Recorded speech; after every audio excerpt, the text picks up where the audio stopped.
તો વક્રીકોણની અંદર જુદા જુદા માધ્યમની અંદર વક્રીકોણ આપણે સમજતા હતા. એમાં જ્યારે પાતળા માધ્યમમાંથી ઘટ માધ્યમમાં પ્રકાશનું ત્રાંસુ કિરણ દાખલ થાય ત્યારે વક્રીભૂત કિરણ લંબ તરફ પડે છે. જ્યારે પ્રકાશનું કિરણ ત્રાંસુ કિરણ ઘટમાંથી પાતળામાં દાખલ થાય તો વક્રીભૂત કિરણ લંબથી દૂર જાય. પરંતુ એક કિસ્સો હજુ પણ છે કે આ તો ત્રાંસુ કિરણ હતું, પણ જ્યારે કિરણ સીધું આવતું હોય અને લંબ રૂપે આપવા થતું હોય તો એનું શું થશે એ આપણે સમજીએ. અને બીજી વાત યાદ રાખવાની છે કે પાતળું અને ઘટ એનું દળ ઘનતા સાથે કોઈ સંબંધ નથી. પાતળું માધ્યમ અને ઘટ માધ્યમ જે બે માધ્યમોની વાત કરેલી હોય એના પરથી બનશે કે જે માધ્યમનો વક્રી ગુણાંક ઓછો હોય, બે માધ્યમોમાં જેનો વક્રી ગુણાંક ઓછો હોય પાતળું અને જેનો વક્રી ગુણાંક વધારે હોય એ ઘટ બને. એ અહીંથી ખબર પડશે આપણને કે બીજા માધ્યમનો વક્રી ગુણાંક મોટો છે પહેલા માધ્યમ કરતા, એટલે બીજું માધ્યમ પહેલા માધ્યમની સાપેક્ષે કેવું કહેવાય? ઘટ માધ્યમ કહેવાય. બરાબર? જે રીતે આપણે કહીએ કે પાણી ઘટ છે પણ કોના સાપેક્ષે? હવાની સાપેક્ષે. પણ પાણીનું આપણે કાચની સાપેક્ષે લઈએ તો પાણી કેવું થઈ જાય? પાતળું માધ્યમ થાય, કેમ કે પાણીનો વક્રી ગુણાંક કાચ કરતા ઓછો છે. તો કયા બે માધ્યમોની સરખામણી કરીએ એના આધારે ઘટ અને પાતળું નક્કી થશે. બરાબર? એટલે પાતળું ઘટ આપણે ફિક્સ નથી કરી દેવા.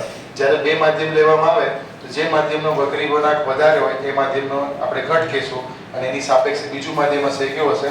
પાતળું માધ્યમ બનશે. ક્લિયર? તો નેક્સ્ટ આપણે જઈએ એમાં કિસ્સો નંબર 3.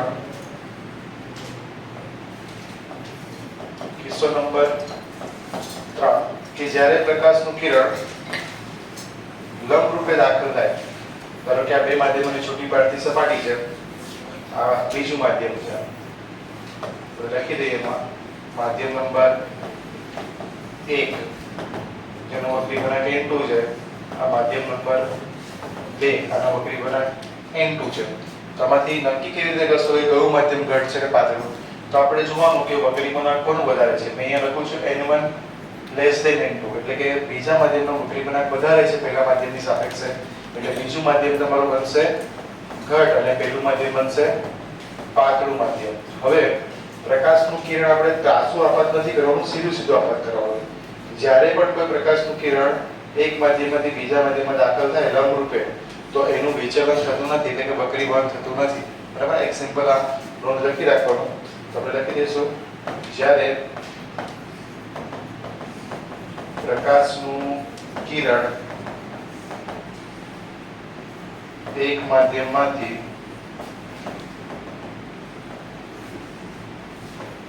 બીજા માધ્યમમાં લંબ રૂપે દાખલ થાય ત્યારે તેનું વિચલન થતું નથી. એટલે કે એ વક્રીભવન પામ્યા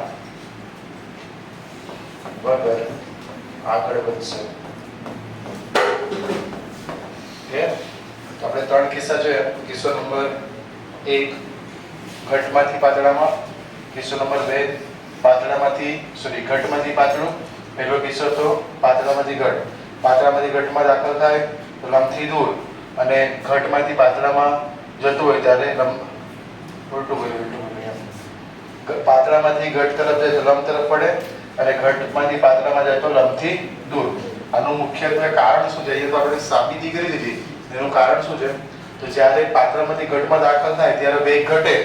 વેગ ઘટે એટલે લંબ તરફ વધે, અને ઘટમાંથી પાતળામાં દાખલ થાય તો વેગ વધે.